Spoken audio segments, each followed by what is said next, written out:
저에게 있어서 가장 불안하고 또 스트레스 받았던 일, 결과적으로는 가장 충격적인 사건은 제가 이민을 미국으로 갔던 사건이라고 해도 틀리지 않을 것 같습니다. 그 당시 40여 년 전에 미국으로 이민을 갔었을 당시 김포공항에서 막 교회에서 성도들이 나와가지고 이렇게 기도해 주면서 떠났던 그 기억이 납니다. 정말로 그때만 해도 뭐 미국에서 친척이 초대한 것도 아니고 아무도 아는 사람이 없는 그곳에 나의 익숙한 이 친구들을 놔두고 일가 친척들을 다 이곳에 놔두고 그곳에 뭐가 기다리고 있을지 모르는 그런 막막한 곳을 향하여 이민을 가고 또 영어를 배워야 되고 새로운 친구를 만나야 되고 알 수 없는 그곳에서 어떻게 지내야 될지 막막한 상황 속에 미국으로 이민 간 거는 이미 그래도 커서 간 저의 입장에 생각해 볼 때 굉장히 충격적인 사건이었다고 생각할 수 있습니다. 그래서 모든 것이 힘들어서 막 이 소화도 못 시키고 위장병도 걸리고 그랬던 기억이 납니다.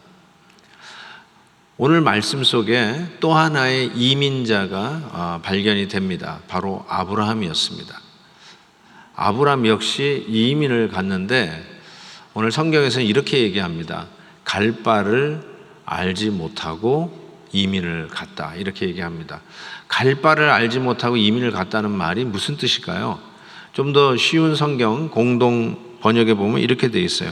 사실 그는 자기가 가는 곳이 어떤 곳인지도 모르고 떠났던 것입니다. 자기가 어디를 가는지도 모르고 갔다는 거예요. 적어도 저는 미국 가는지는 알았단 말이죠. 그런데 아브라함은 어디를 가는지도 몰랐다는 겁니다. 영어 번역 볼까요? 이렇게 돼 있어요. He went out not caring. I don't care. 어디를 가는지 신경도 안 썼다는 거예요. 또 다른 번역에 보니까 He went out not needing. 어디를 가는지 알 필요도 없이 갔다는 뜻이에요. 이걸 히브리서 기자는 믿음으로 갈 바를 알지 못했지만 갔다라고 이야기합니다. 얼핏 생각하면 신경도 안 쓰고 그냥 가는 건가? 어디를 가는지 모르고 가는 것이 믿음인가? 저도 오늘 아침에 이곳으로 향해서 오면서 내비를 찍고 왔습니다. 어디를 가야 될지 잘 모르지만 그래도 어디를 가는지는 알고 내비를 찍고 와야 되는 거 아닙니까? 그냥 바람 부는 대로 가는 게 믿음인가? 이런 생각도 들었는데 아브라함은 보니까 갈 바를 알지 못하고 갔다. 어디를 가는지 별 신경도 안 쓰고 그것이 그렇게 중요한 것도 아니고 알 필요도 없다라고 이야기했다는 것이죠.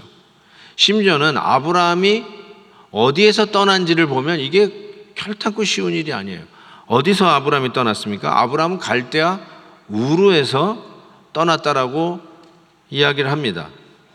갈대아 우르 시민이었어요. 갈대아 우르는 여러분이 뭐 그냥 혹시 그렇게 짐작할지 모르지만 무슨 깡촌에서 하나님이 가라고 하는 대로 갔나? 이렇게 생각할지 모르지만 갈대아 우르는 4대 문명권 중에 하나인 메소포타미아 문명권의 수도라고 할 수 있는 곳이죠. 가장 발전된 도시였어요. 그 당시에. 그래서 많은 고고학자들이 이 도시를 캐면서 발견한 것이지만 하수 시설이 돼 있었어요. 그것이 그만큼 발전된 도시였다는 뜻이고 정확한 수학이 발전하지 않으면 세울 수 없는 여러 건축 양식들이 발견되었고요. 많은 경제적인 활동으로 중심지가 되어서 활발한 경제 활동이 되었던 그 당시 가장 발전된 도시라고 이야기할 수 있을 것입니다. 제가 이민 갈 때는 그래도 미국이 살기에 좋았어요. 그리고 부러워했어요. 친구들이. 야, 너 미국 가는구나. 부러워하던 시절에 갔어요. 요즘은 한국이 얼마나 잘 삽니까? 그래서 역이민 한다는 분들도 많이 계시고 저도 이제 곧 미국 가겠지만 우리 아내가 여기서 한국이 더 잘 만드는 물건들을 쇼핑을 했어요. 제가 우리 아들이 이제 곧 아들을 낳아요.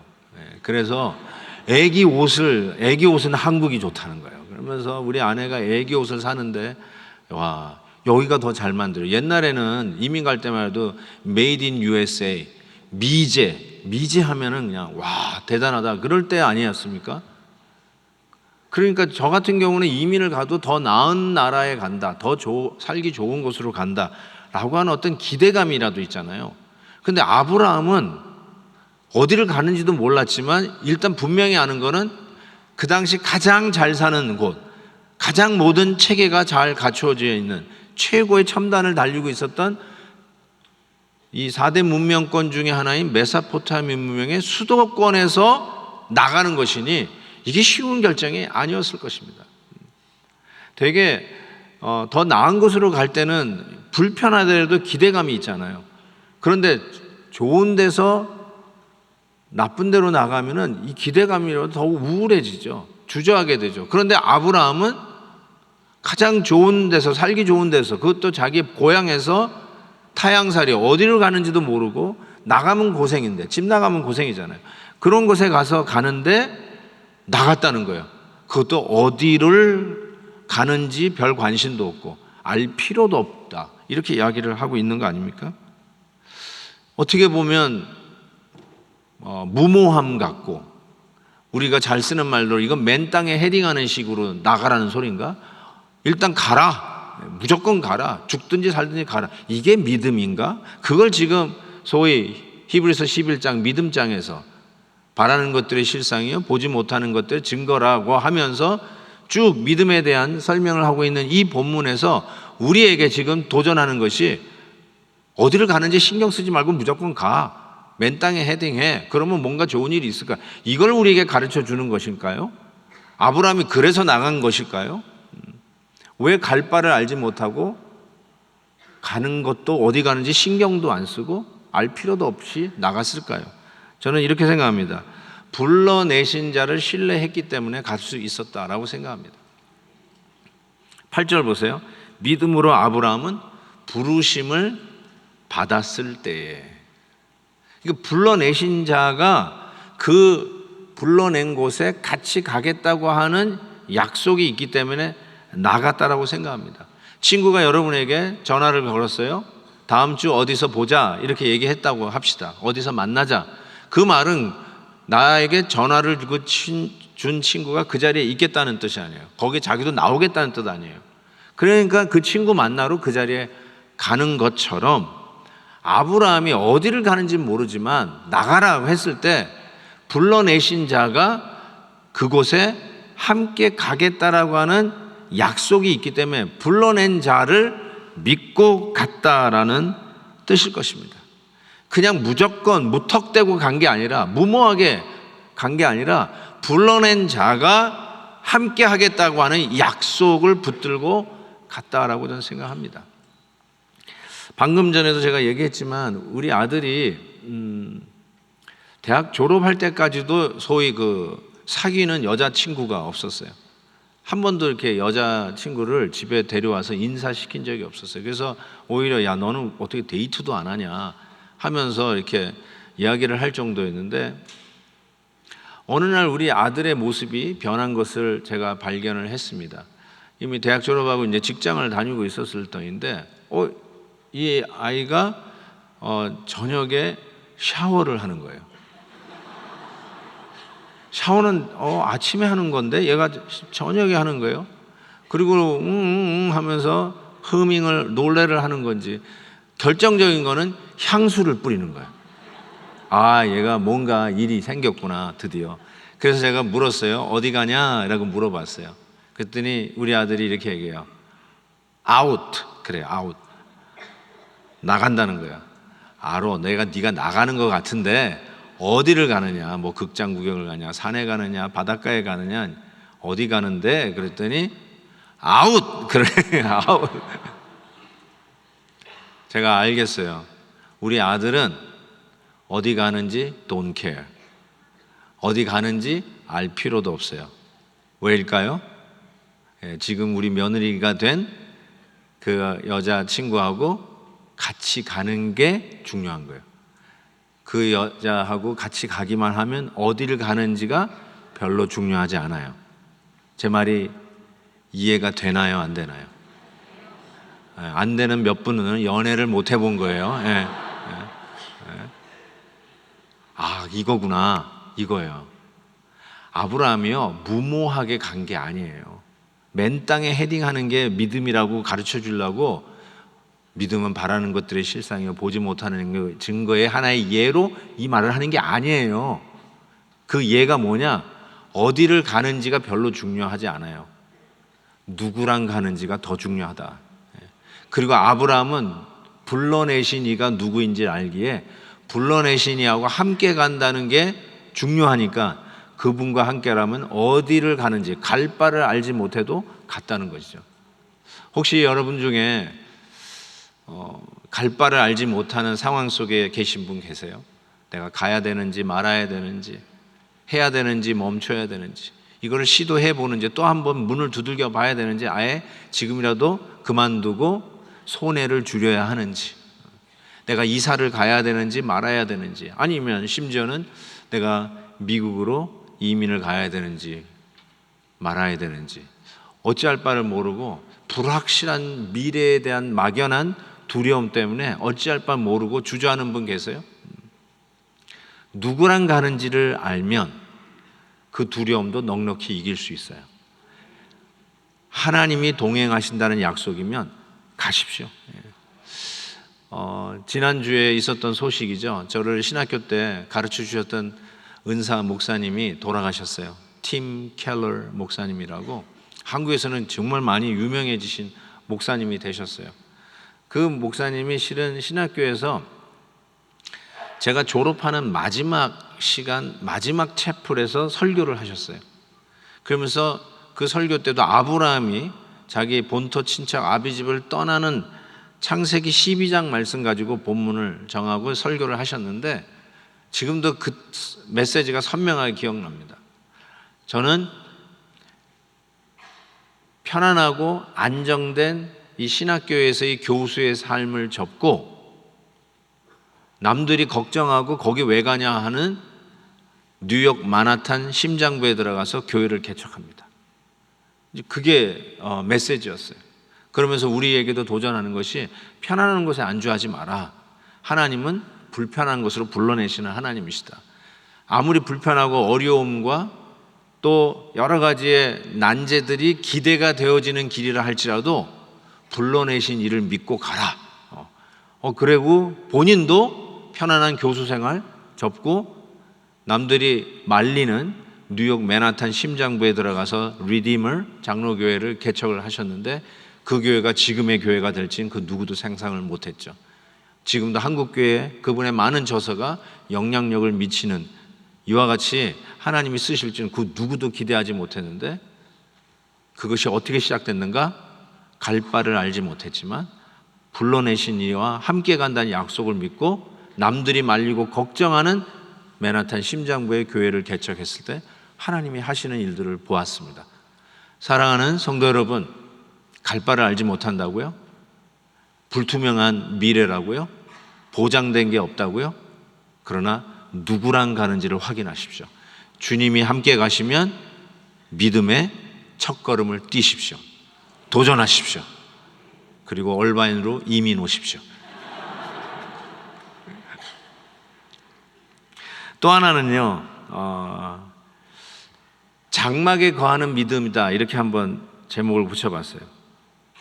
9절에 보시면 믿음으로 그가 이방의 땅에 있는 것 같이 약속의 땅에 거류하며 동일한 약속을 유업으로 함께 받은 이삭 아들이에요. 및 야곱과 더불어 장막에 거하니라. 야곱은 손자예요. 이 장막이라는 말이 우리가 장막인가 보다 그렇지만 영어로 이야기하면 텐트입니다. 텐트는 언제든지 이동할 수 있는 임시 주거지예요. 그게 텐트예요. 우리가 요즘 야영할 때 피는 그런 현대적 그런 텐트 생각하지 마시고 혹시 이스라엘이나 요르단에 가보실 때 이 베두인 유목민들이 치는 장막을 보시면 금방 알 수 있어요. 그래도 튼튼하지만 이동식이에요. 여차하면 언제든지 움직일 수 있는 이동식 텐트, 거기서 아브라함, 그 다음에 그의 아들 이삭, 또 손자 야곱이 거기서 지냈다, 이렇게 적고 있습니다. 이게 무슨 이야기를 하려고 하는 걸까요? 이민자들에게는 정착이 제일 중요한 이슈예요. 정말 낯설잖아요. 너무나 다 낯선데 정착을 해야 되는데, 정착을 상징적으로 보여주는 것은 자기 집 마련이라고 할 수 있을 거예요. 제가 이민 갈 때는 외화를 가지고 나가는 게 제한됐을 때요. 제 기억으로는 한 사람당 200불 이상 못 가지고 나갈 때요. 그래서 올해 이민 가신 분들은 항상 나 100불 들고 왔다, 뭐 200불 들고 왔다, 이런 얘기 가끔씩 하시거든요. 정말 그랬습니다. 요즘은 그래도 와가지고 집부터 사고 자동차도 그냥 턱턱 사는 모습을 자주 보긴 하는데, 옛날에는 그럴 수 없었어요. 그러니까 단돈 200불, 100불 들고 와가지고 열심히 일해서 이민 생활이 정착하는 거는 자기 집을 드디어 마련했을 때, 이제 좀 정착이 된다라고 할 수 있을 거예요. 그렇지 않습니까? 나그네 계속 떠도는 게 얼마나 불안한 일이고요, 피곤한 일인데요. 드디어 자기 집을 마련해서 정착하는 것, 이게 어쩌면 우리들에게서는 최대의 관심사인데, 아브라함은 자기 때도 아니고 자기 아들 때, 또 자기 아들 때도 아니고 자기 손주 때까지 자기 집이 아닌 이동식 텐트에서 살았다라고 이야기를 합니다. 어찌 이럴 수 있었을까? 빨리 자기 집을 가질 수 있었을 텐데, 돈이 없었나? 아무리 열심히 해도 집을 살 만한 재산이 없었나? 뭐 이렇게도 생각해 볼 수 있겠지만, 오늘 말씀은 돈이 없어서 궁상을 떨면서 그냥 아들 손자까지 텐트에서 살았다, 이걸 얘기해 주는 게 믿음의 모습이 아니라 이렇게 얘기하고 있어요. 10절을 보세요. 여기에 비결이 있어요. 이는 그가 하나님이 계획하시고 지으실 터가 있는 성을 바랐습니다. 이거를 이렇게 좀 해석을 할게요. 진짜 집이 있는 성을 봤어요. 나의 진짜 본향을 본 거예요. 내 진짜 집이 있는 거예요. 그래서 지금 발붙이고 살아가는 이 땅에서 장막에서 사는 게 별 문제가 안 됐다는 뜻이에요. 오늘 말씀은 우리 성도들은, 예수 믿는 사람들은 근검전략해서 자기 집 마련하지 말고 그냥 사글세로, 월세로 살아야 됩니다, 그거 가르쳐 주려고 하는 게 아니에요. 진짜가 있는 사람은 이 땅에서 집을 갖고 살든지, 집이 없어서 텐트에 살든지, 뭐 우리식으로 얘기하면 전세에 살든지 월세에 살든지, 아니면 현찰로 그냥 통째로 집을 사서 살든지, 그것이 우리에게 중요한 문제가 아니라는 거예요. 그것이 우리의 어떤 목표나 성공의 기준이 아니라는 거예요. 이민 생활의 정착이, 맞아요, 자기 집을 살면 얼마나 빨리 안정을 찾는지 몰라요. 그러나 그것이 성공 여부를 따지는 기준은 아니라는 거예요. 거기에 우리 예수 믿는 사람은 목숨 걸 이유가 없다는 거예요. 왜요? 진짜가 있으니까. 진짜를 이미 갖고 있으니까. 내 집이, 진짜 집이 있으니까 지금 텐트에 사는 것 가지고 중내 사안에 아이고 나는 실패했네, 나는 아직 성공 못했네, 아이고 나는 이제는 낙오된 인생이야, 낙제 인생이야, 이럴 필요가 없다니까요. 왜요? 진짜가 있으면 어디서 사는 것 가지고 성공 여부를 따지는 그런 세속적인 가치관을 갖고 있는 사람들이 아니라, 더 그걸 훨씬 초월해서 그거와 상관없이 넉넉히 믿음으로 살아가는 자가 된다는 것이죠. 아직 집을 마련하지 않았어도요, 실패한 인생이 아니에요. 아직 집을 갖지 않았다 할지라도 그것 때문에 여러분 낙오한 인생이 아니란 말이에요. 세상적으로는 성공을 가늠하는 스탠다드가 있잖아요. 제가 굳이 얘기 안 해도 우리도 아는 그 성공 기준이 있잖아요. 그래야 인류고, 그래야 성공이고, 그래야 잘 나가고, 그래야 대박난 인생이고, 그래서 우리 신앙인들도 착각해가지고 신앙의 힘을 빌려서, 하나님의 힘을 빌려서 그 스탠다드에 제일 먼저 올라가려고 하면서 예수의 힘을 빌려가지고 세속적인 성공을 지향하는 잘못된 가치관을 가진 사람도 혹 있잖아요. 그런데 진짜가 있는 사람은 이미 다 가진 사람이죠. 이미 성공한 사람이죠. 진짜가 갖고 있으니까. 그런 사람은 이 땅에 살 때 그것을 가지려고 하고 누리려고 하는 것으로 목숨 걸지 않는다는 것이죠. 그 일에서 초월한다는 것이죠. 아멘입니까?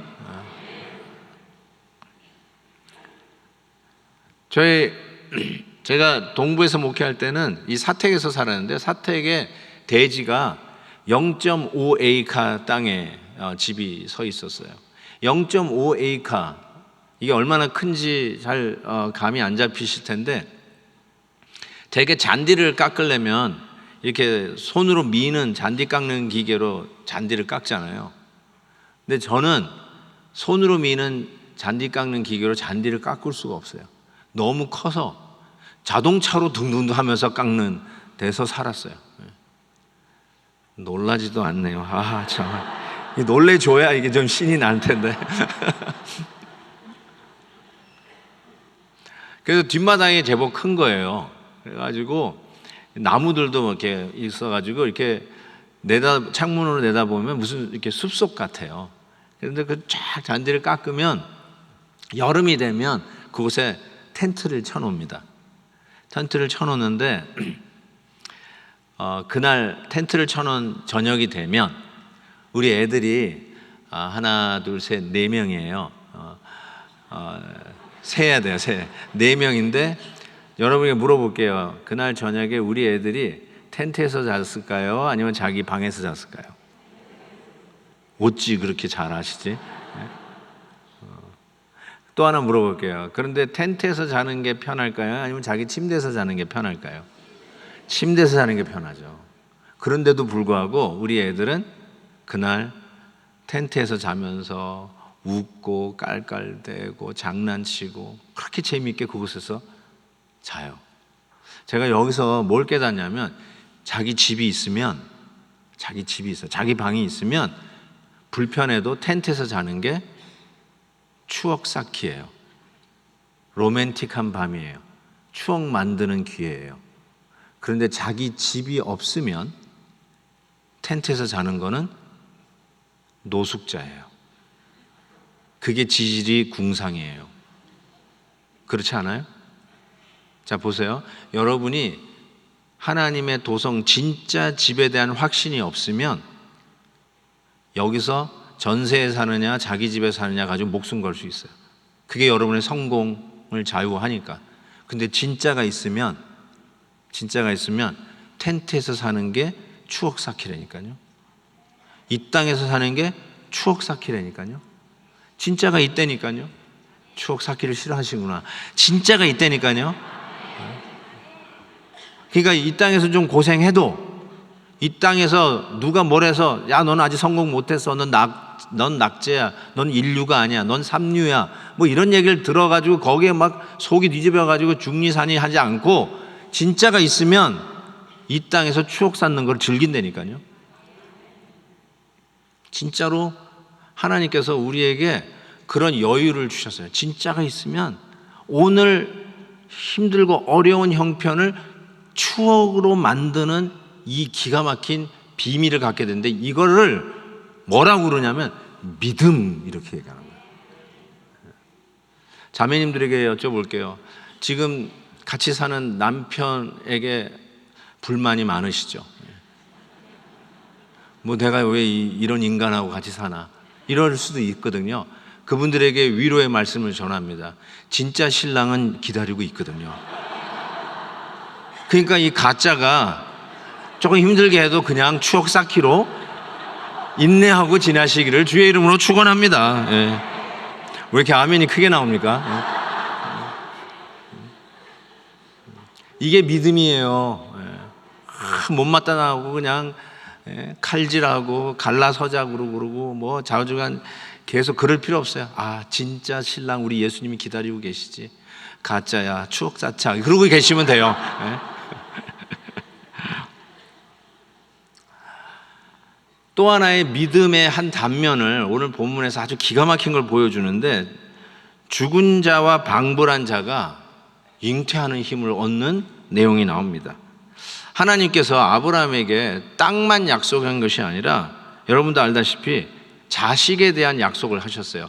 너와 사라 사이에 자식이 있을 거다라고 했고, 그것뿐 아니라 너는 아브라함 열국의 아비, 사라 열국의 어미가 될 거라고 그랬어요. 그래서 너의 자손은 하늘의 별과 같이 해변의 모래알 같이 될 거라고 이야기를 했어요. 근데 이 약속을 20대 혈기 있는 젊었을 때 주신 약속이라면 그렇게 되겠구나, 이해할 만하죠.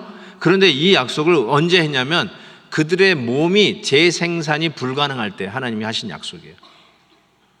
여자로 얘기하면 단수, 끊어졌다는 거예요. 애를 낳을 수 있는 기능이 상실된 상태. 남자 아브라함의 입장의 생각에서도 다시 자녀를 생산할 수 없는 육체적으로 죽은 상태. 그 상태에서 하나님께서 네 자식은 하늘의 별과 같이 땅의 모래, 이 해변의 모래같이 될 거라는 거예요. 믿겨질 수가 없는 거거든요. 안 믿겨지는 게 당연한 거죠. 그런데 이렇게 본문에서 이야기를 하죠. 11절 보니까 약속하신 이를 미쁘신 줄 알았습니다. 우리 몸을 보니까 죽은 거예요. 가능성이 없어요. 소망이 없어요. 그렇지만 이 약속을 하신 분이 미쁘시다. 우리가 잘 쓰는 말은 아닌데 믿을 만한 분이다. 신용이 있는 분이다. 한 번도 어긴 적이 없으신 분. 약속하시면 그대로 이루신 분. 한다면 반드시 하셨던 분. 내 인생에 하나님께서 한 번도 약속을 어기신 적이 없고 하신다면 그대로 하셨던 분. 그래서 그 약속을 하신 분, 너는 죽었고 너의 몸은 죽은 자하고 방불하지만 그래도 너에게 자식이 있을 것이다 라고 하는 이 약속을 한 그 하나님이 믿을 만한 분이고 한 번도 신용을 어기신 적이 없는 그 하나님이 하셨기에 이걸 믿었다, 이렇게 얘기했어요. 그러니까 내가 가능성이 있다, 내가 조금만 10%만 좀 노력하면은 가능하다, 그렇기 때문에 내가 한번 해보자, 이게 아니라 나는 제로, 나에게는 가능성이 1도 없어요. 그렇지만 이 약속하신 분 하나님은 미쁘시다. 약속을 어긴 적이 없고 늘 신용을 지켰던 그 하나님이 약속하셨기 때문에 이걸 믿었다라고 하는데, 실은 아브라함도 믿기지가 않죠. 아마 창세기 쭉 보시다 보면 사라도 그렇고 아브라함도 그렇고 약속하는 그 약속을 듣고 웃었습니다. 비웃었어요. 킥킥거렸어요. 너 왜 믿지 않느냐? 너 왜 웃느냐? 하나님이 따져 물을 정도로. 그래서 하나님께서 이들에게 믿음을 돕기 위해서 하나님이 하신 일이 창세기 15장에 나와 있습니다. 창세기 15장에 보면 더 확실하게 흔들지 말고 믿으라고 창세기 15장 9절에 이런 말씀이 있어요. 3년 된 암소, 3년 된 암염소, 3년 된 숫 양과 산비둘기와 집비둘기 새끼를 가져오라고 했어요. 왜 그랬을까요? 그냥 창세기 1장부터 처음으로 성경 읽으시다가 창세기 15장에 이걸 들으면 무슨 제사 드리라고 하시나? 이렇게 생각할 수 있는데 제사 드리는 게 아니에요. 그때 아브라함은 뭘 하자는지 금방 알아챘어요. 왜냐하면 그 당시에 계약을 맺을 때 이렇게 맺었어요. 짐승을 가져와가지고 짐승을 쪼갭니다. 짐승을 쪼개고 갈라놓고는 그 피 철철 나는 참혹한 그 피 비린내 나는 현장을 지나가면서 계약 사인하는 걸 했어요. 우리 식으로 얘기하면 변호사 대동해가지고 사인을 한다든지 인감 도장을 찍듯이 옛날에는 약속, 신뢰, 신용을 더하기 위해서 이와 같이 계약 체결을 했어요. 성경의 이 부분하고 예레미야에 딱 두 군데 이렇게 짐승을 쪼개서 계약 체결하는 것이 성경에 나옵니다. 이게 첫 번째 계약 체결하는 장면인데, 아브라함의 믿음이 흔들리지 않도록 하나님께서 계약을 맺는 사건이에요. 3년 된 암소, 3년 된 암염소, 3년 된 숫 양과 집비둘기 산비둘기. 근데 집비둘기 산비둘기는 작으니까 열외고요. 3년 된 짐승은 다 컸다는 뜻이에요. 다 컸어요. 다 큰 거를 반으로 쪼개라고 하는 장면이 나와요. 반으로 딱 쪼개요. 지금부터 4,000년 전, BC 2,000년 전은 시기적으로 청동기 시대예요. 청동기 시대란 말은 이 도구가 철기 시대만큼 발전이 안 돼 있었을 때예요. 그런 시대에 다 큰 숙성된 소, 염소, 양을 자르는 것은 쉽지 않았을 거예요. 그것도 젊은이도 아닌 노구의 할아버지 아브라함이 이 짐승을 쪼개는 건 만만치 않았을 거예요. 그런데도 잘라가지고, 성경에는 안 나와 있지만 그 당시 풍습대로 대꼬챙이에다 딱 꽂아가지고요, 이 서로 대칭해서 놓고 피가 뚝뚝 떨어지는 그 피비린내 나는 현장, 아마 그 밑바닥에는 흥건히 피가 고여 있었을 거예요. 피 냄새 맡은 솔개, 독수리들이 위에서 상공에서 맴맴 돌고 있었을 거예요.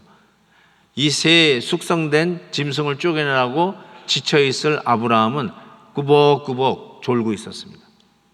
왜냐하면 이제 지나가야 되는데 안 지나가고 있는 거죠. 근데 누가 지나가는가 봤더니 횃불, 하나님의 임재를 상징하는 횃불, 풀무불이 나타나더니 그 사이를 슉 지나갑니다. 아브라함은 안 지나갔어요. 원래는 약소국가하고 강대국이 이렇게 계약을 맺을 때 양쪽 임금이 나와가지고 그와 같이 쪼개놓은 짐승 사이에서 지나갑니다. 강대국은 내가 너희 나라 국경을 지켜줄게. 저 오랑캐로부터 지켜줄게. 그러면 약소국가 임금은 우리가 조공을 바치고 노예들을 바치고 우리 처자식을 들여서라도 노예를 바치겠습니다 하는 약속을 굴욕적으로 하면서 거기를 지나가는데, 대개 강대국 왕은 안 지나가요. 못 지나갈 필요가 없죠. 수틀리면 그냥 쓸어버리면 되잖아요. 그래서 약소국가 왕이 지나가요. 마치 청나라에게 인조 왕이 그 삼전도의 굴욕, 3번 절하고 9번 이마를 바닥에 박았던 그런 굴욕적인 계약을 맺듯이 대개 약소국가의 임금이 그 사이를 지나가게 돼 있어요. 그런데 만왕의 왕 되시고 만주의 주 되시는 하나님과 미물에 지나지 않는 한 인간이 계약을 맺었는데 당연히 아브라함이 지나가야 돼요. 뭐가 아쉬워서 하나님이 지나가요. 그런데 아브라함이 안 지나가고 하나님이 지나가셨다니까요. 그게 무슨 뜻이겠어요? 내가 이 계약대로 하지 않으면 내가 이 꼴 날이라, 이렇게 쪼개진 짐승 꼴 날이라, 내가 이렇게 처절하게 갈라져서 피를 흘리리라. 그러면 아브라함도 그렇게 지나가야 되잖아요. 근데 아브라함은 안 지나갔어요. 이게 무슨 뜻이냐면 아브라함이 이 계약을 어기고 파괴를 한다면 그래도 내가 이 꼴 날이라 하고 코사인을 한 거예요. 코사인이 뭐죠? 내가 다 책임을 받겠다. 네가 다 잘못했어도 내가 다 받겠다. 이 코사인 잘못하면요, 빚을 내가 갚아야 돼요. 저 사람이 갚지 않으면. 그런데 참 희한하죠. 나는 내가 이 약속 지킬 자신이 없어서 못 지나갔을 거예요, 아브라함은. 그런데 하나님이 지나가시는 거예요. 이걸 보고 나에게 약속하신 이는 미쁘신 줄 알미라 하면서 그를 믿었더니 하나님께서 이를 의로 여겼더라. 이렇게 성경에 적혀 있어요. 이걸 저희들에게 적용하고 싶어요. 이게 무슨 뜻일까? 여러분은 하나님 앞에 하신 약속을 지키고 계시나요? 아마 많이 어겼을걸요. 신년에 새해를 시작하면서 하나님 앞에 결단한 것들 잘 지켜가고 계시나요? 어쩌면 많은 부분에 있어서 미치지 못했을 거예요. 여러분은 밥 먹듯이 하나님 앞에 약속을 어겨요. 하나님께서 여러분에게 여러분 행한 대로 갚으셨다면 이 자리에 앉아 있을 분 아마 없을 거예요. 저를 포함해서. 그런데도 여러분 멀쩡하게 오늘 예배 드리고 있어요. 왜 그럴까요? 내가 기운이 좋아서 건강해서 내가 잘해가지고? 아니요. 여러분은 어겼어도 하나님이 아브라함하고 하신 약속이 여전히 우리에게 유효해요. 네가 어겨도 내가 이 꼴 날이라. 하나님은 지키셨는데 여러분이 어긴 죄악의 가격을 치르시기 위해서 당신의 독생자를 십자가에서 쪼개셨어요. 바로 그 하나님의 의지와 성실히 약속 이행하시는 그 하나님 때문에 오늘 나는 나를 못 믿어도, 내가 아무리 어금니를 꽉 깨물고 결심을 했다 할지라도 또 어길 수밖에 없는 저희들의 연약함 때문에 또 넘어졌지만 그래도 우리가 다시 은혜를 구할 수 있는 이유는 하나님께서 그 사이를 지나가시면 네가 어겨도 내가 이 꼴 날게 하신 그 하나님의 약속 따라, 즉 십자가의 약속을 우리에게 분명히 하셨기에 아브라함 그걸 희미하게 보고 믿었는데 의로 여겼던 것처럼 우리는 이미 역사 속에서 확실하게 보지 않았습니까? 우리 주님께서 내 죄가를 대신해서 약속대로 십자가에서 갈라지지 않으셨습니까? 우리는 분명히 복이 있게 그 십자가를 믿으면 하나님께서 우리를 의로 여기실 것을 분명히 믿습니다. 나 자신은 불가능하고 나는 죽었지만 우리 하나님은 넉넉히 우리의 불가능을 가능케 하시는 능력의 하나님을 믿습니다. 사랑하는 성도 여러분, 갈 바를 알지 못하고 주저하고 계시다고요? 불확실한 미래에 대해서 두려움을 갖고 계시다고요? 누구랑 같이 가는지를 확인하십시오. 우리 하나님께서 우리의 연약함이 있고 세상 속에서는 여러분을 성공했다가 안 할지도 모르고 여러분이 아류요 삼류라고 핀잔할지 모르지만 주님과 함께 가는 진짜가 있는 삶을 담대하게, 그런 것에 좌지우지되는 것이 아니라 믿음으로 사는 자요, 나에게 불가능하다 할지라도 약속하시는 믿부신 전능자이시기에 그 하나님을 믿고 우리 앞에 불확실한 갈 바를 모르는 상황을 담대하게 믿음으로 도전하며 갈 수 있으리라고 믿습니다. 이 믿음으로 여러분을 축복하시기를 우리 주님의 이름으로 축원합니다. 축원합니다.